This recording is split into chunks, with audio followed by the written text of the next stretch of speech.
Perhatian, PDKT Online akan dimulai beberapa saat lagi. Mari siapkan hati kita untuk memuji dan menyembah Tuhan.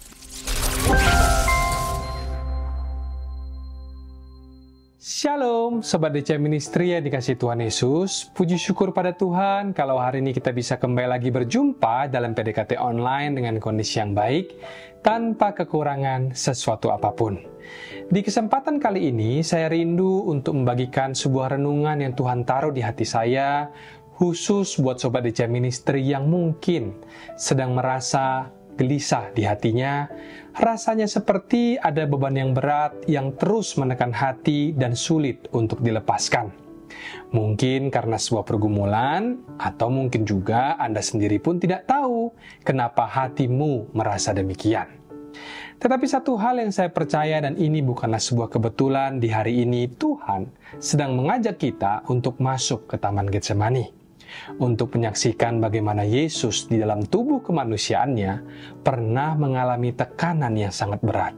Tetapi justru di sana, Yesus tetap bisa menemukan damai yang sejati.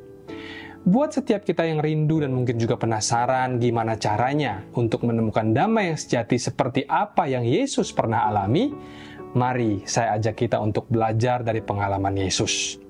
Namun seperti biasanya sebelum kita masuk lebih dalam sharing firman Tuhan pada hari ini, mari kita terlebih dahulu bersatu hati di dalam doa. Tuhan yang penuh kasih, kami datang kembali ke hadirat-Mu dengan hati yang bersyukur, mengucapkan terima kasih buat kasih-Mu yang tidak pernah berubah dan anugerah-Mu yang selalu baru setiap hari. Tuhan, kami rindu untuk mengenal-Mu lebih dalam. Bukalah hati dan pikiran kami, agar firman-Mu tidak hanya kami dengar, tetapi sungguh kami mengerti dan hidupi di dalam keseharian kami. Kami mau serahkan seluruh waktu ini ke dalam tangan-Mu, sembunyikan hamba di balik salib-Mu, biarlah hanya Engkau yang ditinggikan dan nama-Mu yang dimuliakan. Di dalam nama Tuhan Yesus, mari kita yang percaya dan siap untuk menerima firman-Nya bersama kita katakan, Amin. Shalom, menyapa kembali Bapak Ibu, Saudara-saudariku, Sobat DC Ministry dimanapun berada. Judul pada sharing kita hari ini adalah menemukan damai yang sejati, pelajaran dari Taman Getsemani. Mari bersama dengan saya, kita langsung buka Alkitab kita dari kitab Injil Markus pasal yang ke-14, ayat yang ke-32 sampai 42, dengan judul perikop yang ada di Alkitab kita, di Taman Getsemani. Kita akan baca dulu keseluruhan ayatnya, baru nanti kemudian kita akan bahas ayatnya satu demi satu. Dimulai dari ayat yang ke-32, demikian dikatakan. Lalu sampailah Yesus dan murid-muridnya ke suatu tempat yang bernama Getsemani. Kata Yesus kepada murid-muridnya, duduklah di sini sementara aku berdoa. Dan ia membawa Petrus, Yakobus, dan Yohanes sertanya. Ia sangat takut dan gentar. Lalu katanya kepada mereka di ayat 34, hatiku sangat sedih seperti mau mati rasanya. Tinggallah di sini dan berjaga-jagalah. Ia maju sedikit, merebahkan diri ke tanah dan berdoa supaya sekiranya mungkin saat itu lalu daripadanya. Katanya di ayat 36, ya Aba ya Bapa, tidak ada yang mustahil bagimu. Ambillah cawan ini daripada aku, tetapi janganlah apa yang kuhendaki, melainkan apa yang engkau kehendaki. Setelah itu ia datang kembali dan mendapati ketiganya sedang tidur. Dan ia berkata kepada Petrus, Simon, sedang tidurkah engkau? Tidakkah engkau sanggup berjaga-jaga 1 jam? Berjaga-jagalah dan berdoalah, supaya kamu jangan jatuh ke dalam pencobaan. Roh memang penurut, tetapi daging lemah. Lalu ia pergi lagi dan mengucapkan doa yang itu juga. Dan ketika ia kembali pula di ayat 40, ia mendapati mereka sedang tidur, sebab mata mereka sudah berat dan mereka tidak tahu jawab apa yang harus mereka berikan kepadanya. Kemudian di ayat 41 ia kembali untuk ketiga kalinya, dan berkata kepada mereka, tidurlah sekarang dan istirahatlah. Cukuplah, saatnya sudah tiba. Lihat, anak manusia diserahkan ke tangan orang-orang berdosa. Lalu di ayat terakhir atau ayat yang 42 dikatakan, bangunlah, marilah kita pergi. Dia yang menyerahkan aku sudah dekat. Taman Getsemani bukanlah sekedar taman biasa yang ada di Israel. Taman Getsemani adalah tempat yang spesial karena disinilah ketaatan Yesus sedang diuji pada titik yang paling berat. Dan di tempat inilah Yesus memilih untuk menundukkan kehendaknya kepada kehendak Bapa di atas rasa takut dan penderitaan yang menantinya. Markus 14 di ayat yang ke-32 tadi mencatat, lalu sampailah Yesus dan murid-muridnya ke suatu tempat yang bernama Getsemani. Katanya kepada murid-muridnya, duduklah di sini sementara aku berdoa. Pada saat itu Yesus tahu apa yang akan terjadi. Yesus tahu bahwa penderitaan, pengkhianatan, siksaan, bahkan kematian ada di depan matanya. Tetapi paku dan cambuk bukanlah hal yang paling menakutkan bagi dirinya. Yang paling membuatnya gentar adalah kenyataan bahwa untuk pertama kalinya dalam kekekalan, ia akan terpisah dari hadirat Bapanya. Dalam Markus 15 ayat 34 mencatat, seruan yang paling memilukan dari Yesus di kayu salib, Eloi, Eloi, lama sabatani. Allahku, Allahku, mengapa engkau meninggalkan aku? Dan di tengah tekanan yang sebesar itu, apakah yang Yesus lakukan? Yesus tidak lari ataupun mengeluh, tapi Yesus datang kepada Bapa di dalam doa. Ia berkata kepada murid-muridnya, duduklah di sini sementara aku berdoa. Dari sini kita bisa belajar bahwa kunci pertama untuk menemukan damai yang sejati adalah dengan duduk diam di dalam hadirat Allah. Sebab damai sejati itu bukan ada karena suasana hidup yang sedang tenang, atau bukan ada karena masalah selesai atau semua berjalan sesuai dengan rencana. Tetapi damai sejati itu hadir di saat kita masuk ke dalam ruang doa kita dan menyatu kembali dengan Bapa, karena di hadiratnya lah jiwa kita akan kembali menemukan arah dan juga kekuatan. Di ayat yang selanjutnya di ayat 33 dikatakan, dan ia membawa Petrus, Yakobus, dan Yohanes sertanya. Ia sangat takut dan gentar. Lalu Yesus berkata kepada mereka di ayat 34, hatiku sangat sedih seperti mau mati rasanya. Tinggallah di sini dan berjaga-jagalah. Yesus tidak menyembunyikan kegelisahannya. Ia justru mengakuinya di hadapan 3 murid yang paling dekat dengannya, yaitu Petrus, Yakobus, dan juga Yohanes. Sekalipun di ayat selanjutnya kita akan lihat kalau murid-murid yang dia suruh untuk tinggal dan berjaga-jaga bersamanya itu nanti malah tertidur sebab mereka tidak mengerti sepenuhnya beban yang Tuhan Yesus tanggung pada malam itu. Di sini kita diajari sesuatu yang sangat penting, bahwa damai sejati tidak tergantung pada berapa banyak orang yang mengerti ataupun mendukung kita. Bahkan Yesus pun di momen yang paling genting dalam hidupnya tidak ditemani oleh mereka-mereka yang paling dekat. Tetapi damai itu tetap saja ada. Kenapa? Karena damai sejati hanya ditemukan di dalam hadirat Bapa. Di Taman Getsemani, Yesus berdoa dengan seruan jiwa yang begitu dalam, hingga peluhnya menjadi seperti tetesan darah. Ia menunjukkan kepada kita bahwa sebagai manusia, kita bisa merasa takut, kita bisa merasa gentar dan juga berasa sedih. Tetapi selama kita tinggal dekat dengan Bapa, damai itu tetap ada. Dan itulah sebabnya pemazmur berkata dalam Mazmur 62 ayat yang kedua, hanya dekat Allah saja aku tenang, daripadanya lah keselamatanku. Jadi jika hari ini hatimu sedang merasa gelisah karena tekanan hidup dan pergumulan yang berat, belajarlah dari Yesus. Amsal 3 ayat ke-5 mengingatkan kita, percayalah kepada Tuhan dengan segenap hatimu, dan janganlah bersandar pada pengertianmu sendiri. Mendekatlah dan masuklah ke hadirat Bapa di dalam doa, karena hanya di sanalah damai yang sejati itu akan kita temukan. Bukan karena masalahnya selesai atau bukan karena keadaan yang baik, tetapi karena hadirat Tuhan yang menyertai. Dan disitulah damai sejati itu hadir dan kekuatan baru dicurahkan. Lalu di ayat 35 dikatakan, ia maju sedikit, merebahkan diri ke tanah dan berdoa supaya sekiranya mungkin saat itu lalu daripadanya. Di dalam Injil Lukas, gerakan maju sedikit ini dijelaskan lebih spesifik lagi, yaitu jaraknya kira-kira selemparan batu dari tempat murid-muridnya berada. Yesus memilih untuk menjauh sejenak, bahkan dari para murid yang paling dekat dengannya. Ia masuk dalam kesendirian, bukan karena putus asa, tetapi karena ia tahu di sanalah tempat ia bisa berjumpa secara pribadi lepas pribadi dengan Bapanya. Ketika hati kita penuh dengan kegelisahan, pikiran kita bercampur aduk oleh ketakutan, kekhawatiran, dan tekanan hidup yang berat, Masuklah ke ruang doamu dan menjauhlah sejenak dari keramaian, suara manusia dan hiruk pikuk dunia. Karena damai yang sejati itu tidak bisa kita temukan di dalam hiruk pikuk dunia, tetapi di dalam keheningan yang mempertemukan kita kembali dengan Bapa. Kemudian di ayat yang ke-36, Yesus berdoa, "Ya Aba, ya Bapa, tidak ada yang mustahil bagimu. Ambillah cawan ini daripadaku, tetapi janganlah apa yang aku kehendaki, melainkan apa yang Engkau kehendaki." Di tengah kegentarannya, Yesus tidak menutupi isi hatinya. Ia mengungkapkan seluruh perasaannya kepada Bapa dengan kejujuran penuh, namun tetap dalam ketaatan yang sempurna. Inti daripada damai yang sejati adalah di saat kita rela menyerahkan kendali hidup kita dan dengan penuh iman berkata kepada Tuhan, "Bukan kehendakku, melainkan kehendakmu yang jadi." Sebab damai yang sejati tidak bersumber dari dunia, melainkan dari hati yang percaya sepenuhnya kepada rencana Bapa, sekalipun kita belum mengerti sepenuhnya akan seluruh jalan-jalannya.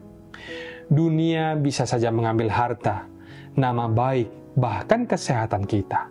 Tapi selama kita berjalan bersama dengan Tuhan, tidak ada yang benar-benar hilang. Mungkin harapan kita bisa hancur atau masa depan yang kita bayangkan tidak lagi terlihat.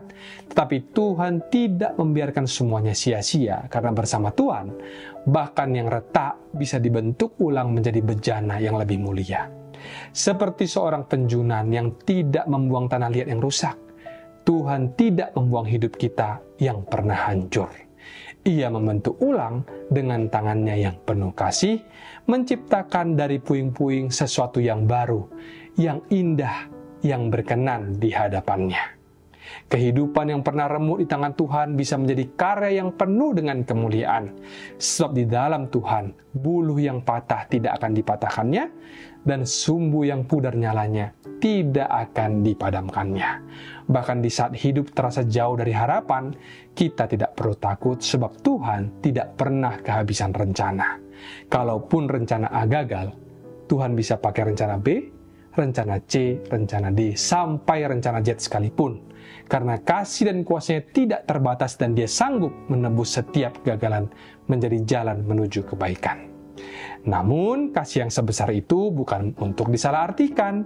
Bukan berarti kita bisa hidup sembarangan dan menyalahgunakan kasih karunia untuk mengabaikan kebenaran atau untuk mempermainkan belas kasihan Tuhan. Kasih karunia Tuhan memang suci dan tidak boleh disalahgunakan.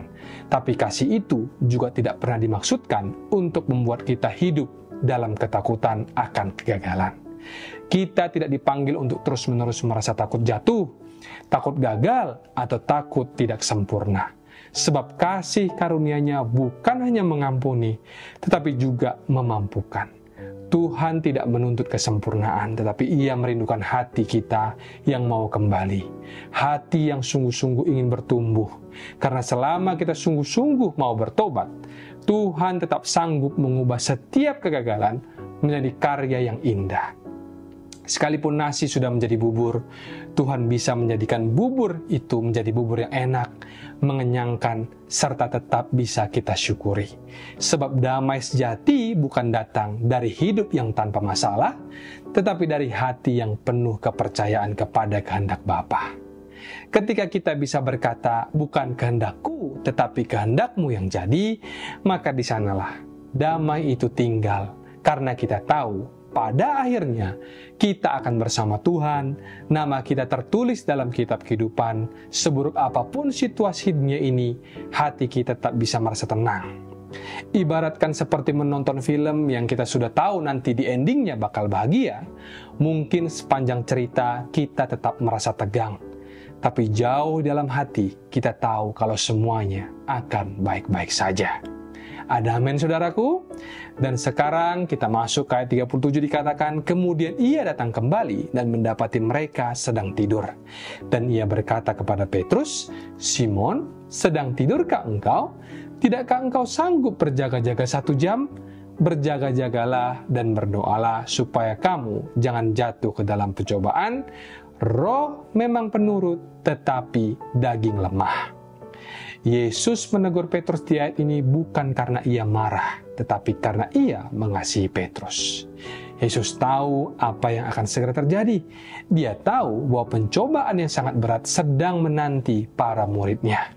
Dan ia juga tahu kalau yang namanya semangat rohani kita itu sangat mudah runtuh ketika daging kita lemah. Seperti halnya Petrus dan juga para murid yang lainnya, kita pun juga seringkali punya kerinduan yang besar untuk setia dan juga untuk taat, tetapi kenyataannya kita juga gampang lelah, lengah, dan mudah menyerah. Karena itulah Yesus memberikan peringatan dengan penuh kasih, berjaga-jagalah dan berdoalah. Sebab jika kita tidak berjaga-jaga, pencobaan bisa datang dan menjatuhkan kita bahkan tanpa kita menyadarinya. Selanjutnya ayat 39 dikatakan, lalu Yesus pergi lagi dan mengucapkan doa yang itu juga. Di dalam ayat ini Yesus berdoa hal yang sama berulang kali, itu bukan karena dia kurang beriman atau karena Bapaknya tidak mendengarkan, melainkan karena sebagai manusia, hati kita butuh terus-menerus terhubung dengan Bapa melalui doa. Ayat ini bukan tentang doa yang bertele-tele atau sekedar mengulang kata ataupun kalimat tanpa makna, tetapi berbicara tentang ketekunan dan kesetiaan di dalam berdoa.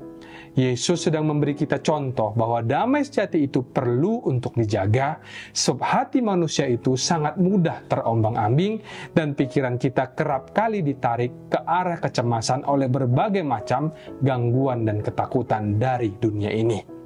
Makanya tidak heran jika damai yang kita rasakan itu seringkali cepat lenyap, dan karena itulah Yesus mengulangi doanya, bukan untuk meyakinkan Bapa, tetapi untuk kembali menyelaraskan hatinya dengan kehendak Bapa. Jika Yesus saja berulang kali mengucapkan doa yang sama, apalagi kita, ya kan? Ketika damai dalam hati kita terganggu atau terasa lenyap, janganlah ragu untuk berdoa kembali, bahkan dengan doa yang sama. Janganlah malu untuk mengulang doa yang sama, karena hati kita memang perlu selalu diingatkan lagi dan lagi untuk percaya kepada Tuhan. Di dalam pergumulan melawan kecemasan, keraguan, dan kelemahan daging, yang harus kita hadapi dengan doa yang konsisten. Karena itu berjaga-jaga dan teruslah berdoa dengan tekun dan dengan tidak jemu-jemu. Dan ketika ia kembali pula yang 40, ia mendapati mereka sedang tidur. Seolah mereka sudah berat dan mereka tidak tahu jawab apa yang harus mereka berikan kepadanya. Murid-murid Yesus tertidur mungkin bukan karena mereka malas, tapi karena hati mereka saat itu penuh dengan kesedihan, kebingungan, dan juga ketakutan. Hal ini seolah menggambarkan kondisi kita sebagai manusia di saat menghadapi tekanan yang begitu berat. Ada beberapa dari kita yang mungkin tidak bisa tidur sama sekali ketika stres, sementara ada juga yang justru terlelap karena kelelahan emosional. Namun yang luar biasa di sini adalah Yesus tidak marah kepada mereka. Di ayat 41, Yesus berkata, "Tidurlah sekarang dan istirahatlah. Cukuplah, saatnya sudah tiba. Lihat, anak manusia diserahkan ke tangan orang-orang berdosa."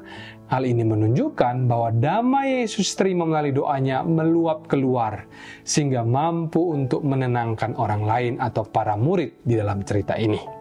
Meskipun Yesus tahu bahwa ia akan menghadapi salib, ia tetap dapat berkata, "Tidurlah, istirahatlah," seolah-olah ia ingin meyakinkan mereka, "Tenang saja, biar aku yang berjaga-jaga."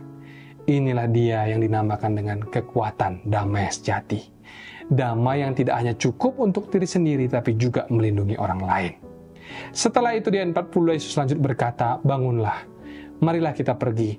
Dia yang menyerahkan aku sudah dekat." Yesus dengan tendang menghadapi salib.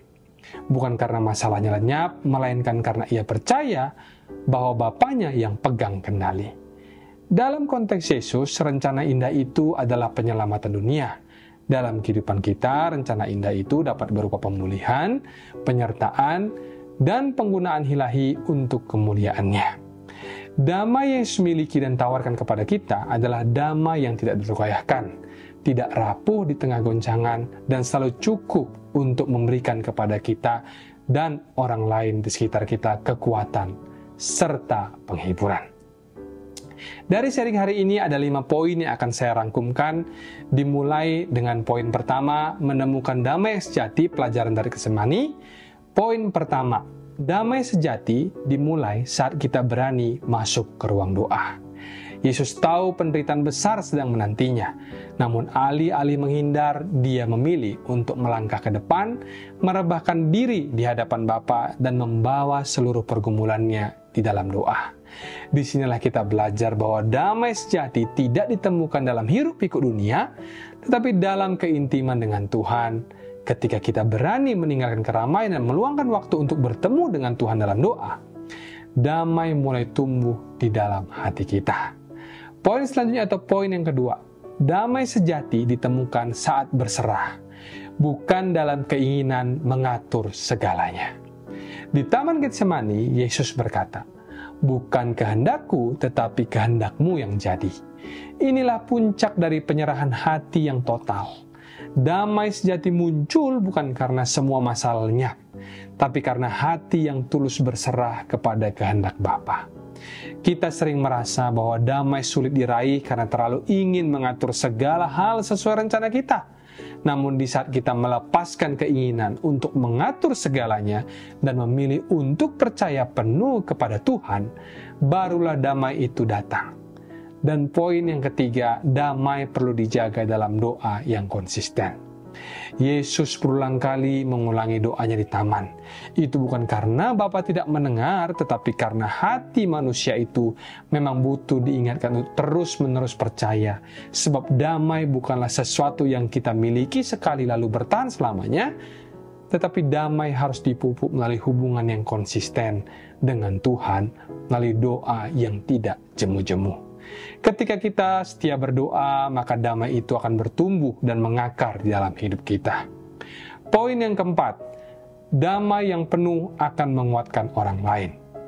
Yesus, meskipun dia sedang menghadapi penderitaan besar, tetap bisa memberikan ketenangan kepada para muridnya yang tertidur. Dia berkata, "Tidurlah sekarang dan istirahatlah." Damai yang memenuhi hati Yesus mengalir keluar menguatkan mereka yang lemah. Ketika hati kita dipenuhi damai dari Tuhan, kehadiran kita pun akan membawa penghiburan bagi orang yang ada di sekitar kita. Dan poin terakhir atau poin yang kelima, damai sejati memberikan kita kekuatan untuk melangkah. Yesus tidak tinggal diam di Taman Getsemani. Di ayat terakhir dia berkata, "Bangunlah, marilah kita pergi." Dia melangkah maju bukan karena masalahnya selesai, tetapi karena hatinya telah dipenuhi dengan damai yang tidak tergoyahkan.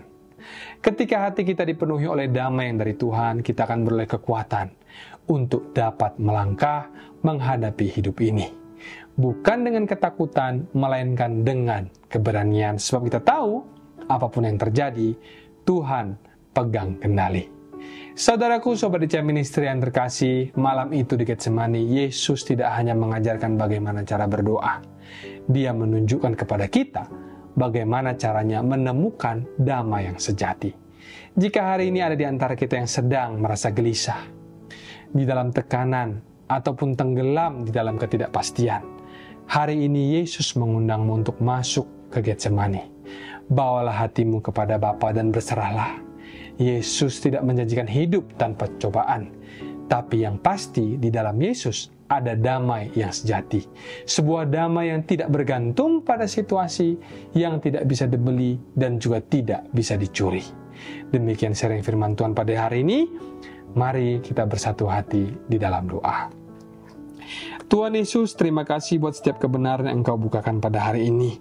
Melalui kisah-Mu di Taman Getsemani, kami belajar bahwa damai sejati itu bukan berarti hidup tanpa masalah, tapi hati yang tetap tenang karena tahu Engkau ada bersama kami. Kalau hari-hari ini hati kami sedang gelisah, penuh ketakutan atau lelah oleh beban hidup, tolong ya Bapa, ingatkan kami untuk kembali datang kepadamu. Jangan biarkan kami mengandalkan kekuatan kami sendiri, tapi ajarilah kami untuk berserah dan percaya sepenuhnya bahwa rencana-Mu selalu yang terbaik. Hari ini kami mau menyerahkan hati kami, segenap langkah hidup kami ke dalam tangan-Mu. Pimpin dan jagalah kami semua Sobat DC Ministry dimanapun berada. Biarlah damai-Mu yang senantiasa terus dan tinggal dalam hati setiap kami. Dalam nama Tuhan Yesus, mari kita yang percaya dan berdoa bersama kita katakan, Amin. Mari kita buka hati dan angkat tangan untuk terima berkat daripada Tuhan. Terimalah kiranya berkat dari Allah Bapa, cinta kasih Tuhan Yesus Kristus, penyertaan Allah Roh Kudus akan menyertai hidupmu. Mulai hari ini bahkan sampai kali yang kedua Tuhan Yesus datang menjemput kita, namamu tercatat di dalam kitab kehidupan. Dalam nama Tuhan Yesus yang percaya dan berkati, katakan bersama, amin, amin, amin. Tuhan Yesus memberkati, shalom dan sampai jumpa.